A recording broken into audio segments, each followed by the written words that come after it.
I am Rajkumar, completed my education in 1979 and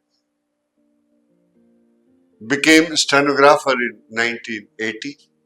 I have learned shorthand from Shri K.P. Vittal, who was my mentor, and became stenographer in 1981. And I have more than 45 years of experience as a stenographer as well as stenographer teacher. I still think that for the young generation to learn this skill to improve their English, improve their vocabulary, and according to me, this is the only easiest way to get government job. And I would like to convey them my best wishes. But if you have to learn shorthand, this is the best way to get to the government job.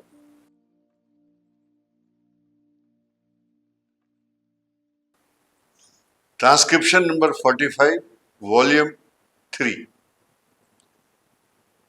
Speed at 80 words per minute.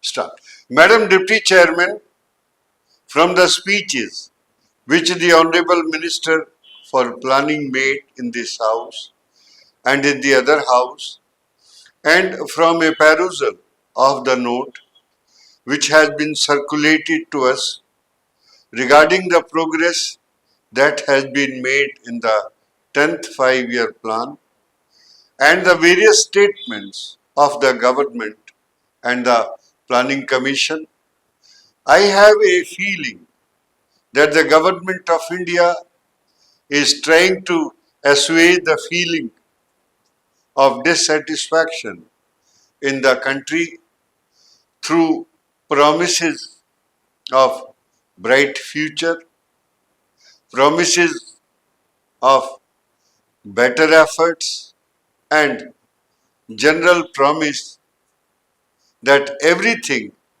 is going to turn out all right and that there need not be any fear or anxiety in the country.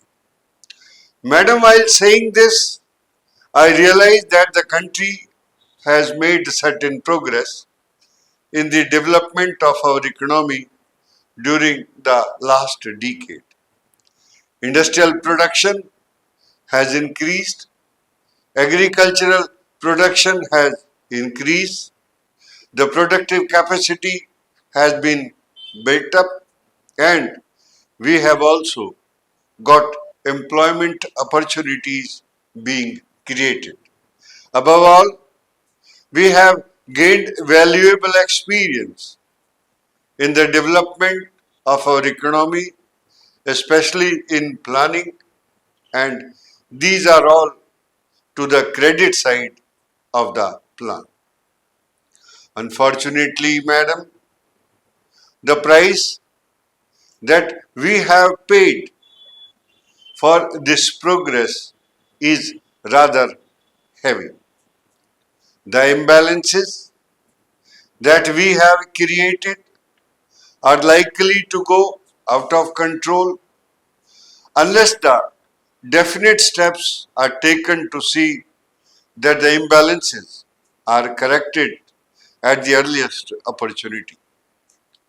The problem of the distribution of income that is generated as a result of the development efforts in the country is a perennial question and comes up again and again in one form or the other before this House.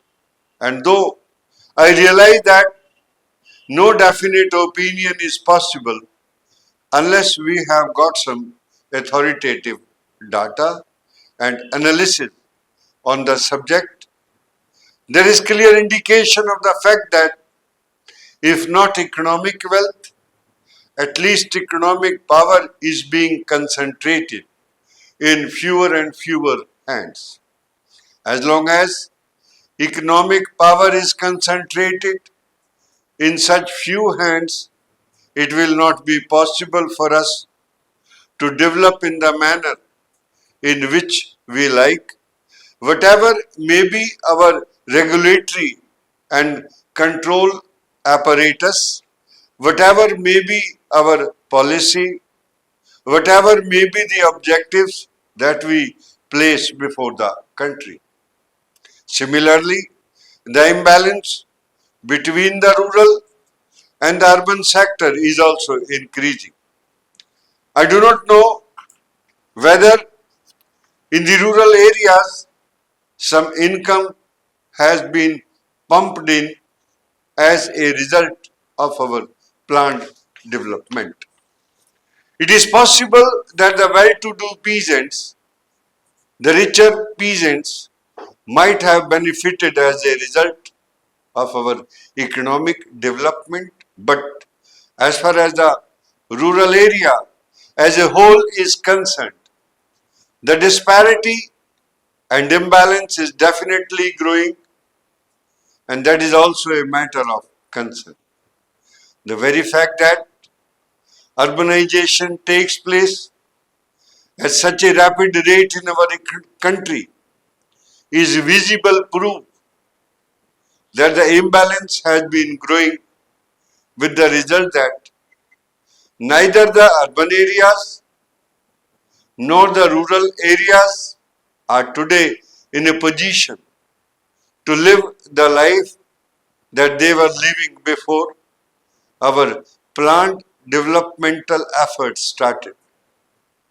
Now there is over congestion in the urban areas.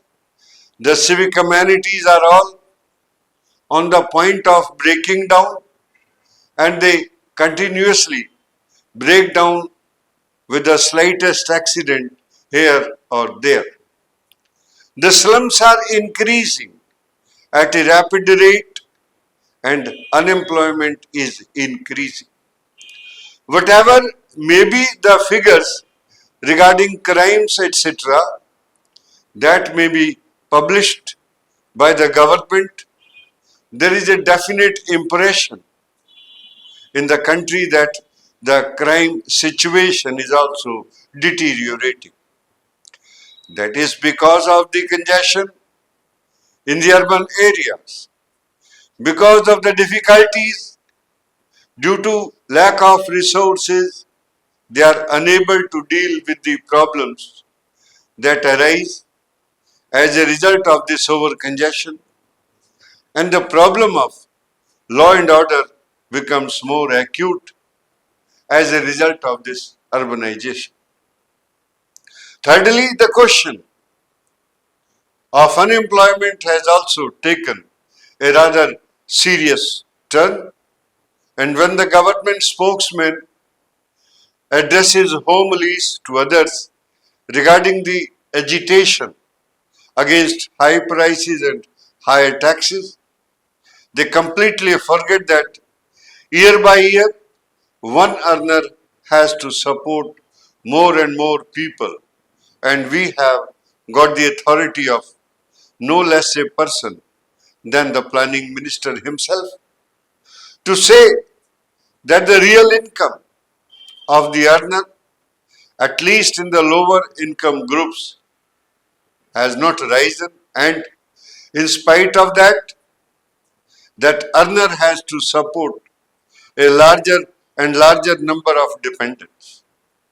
There is so much dissatisfaction in the country that people are clamoring against rising prices and rising taxes. The planning minister has given us a frank picture regarding what has happened in the first year of the 10th plan period, and we are grateful to him for this frank picture. The figures that he has cited has given us a clear idea of what is happening to our economy at the present moment. But he has tried to strike a note of optimism. He has tried to explain the reasons that are responsible for this state of affairs, and he has also indicated that the Planning Commission is conscious of all these drawbacks. The crux of the whole matter, therefore, is the inability on the part of the government to manipulate the prices in a manner whereby it may be possible to achieve crop planning in order to achieve the desired results. That is all. If you need any help or assistance, please write in comment box.